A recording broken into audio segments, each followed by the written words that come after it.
le fait que la période de confinement est venue rapidement pour nous, nous avions l'intention, par exemple, on espérait que notre mode d'enseignement à distance nous permettrait de poursuivre l'enseignement sans anicroche. On s'est rendu compte cependant que la bande passante dans les régions rurales de la province a fait en sorte que beaucoup d'étudiants et aussi des enseignants étaient incapables de participer à des cours.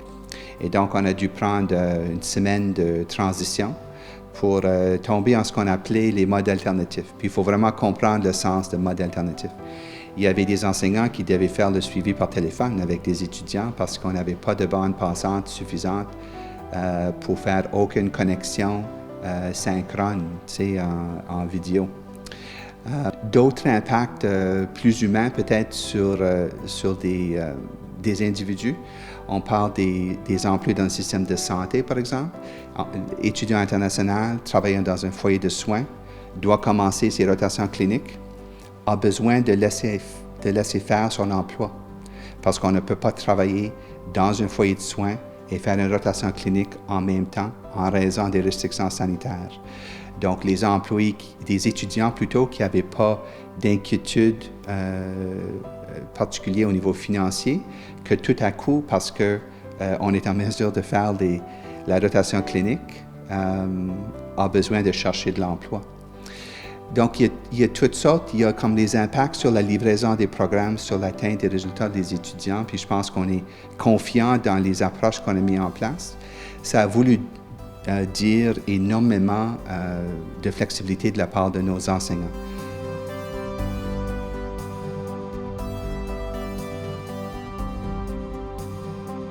Donc, c'était intéressant au niveau personnel de passer plus de temps avec ma femme. Tu sais, je suis souvent parti des semaines de temps à la limite, là, quand on était en recrutement à l'étranger ou parti à Ottawa pour les réunions à plusieurs jours de suite.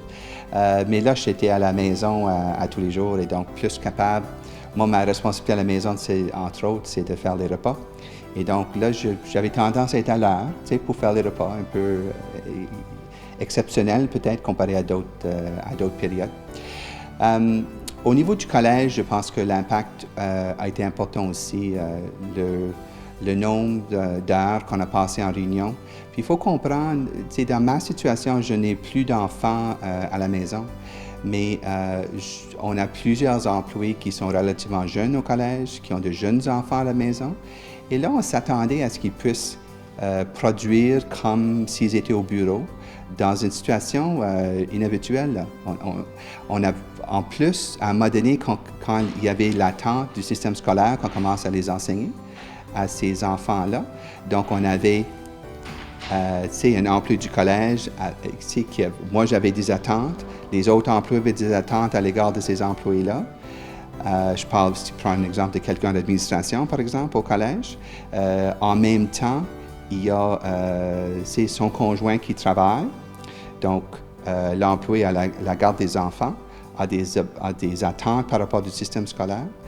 Donc, vraiment un impact important sur l'ensemble du personnel du collège.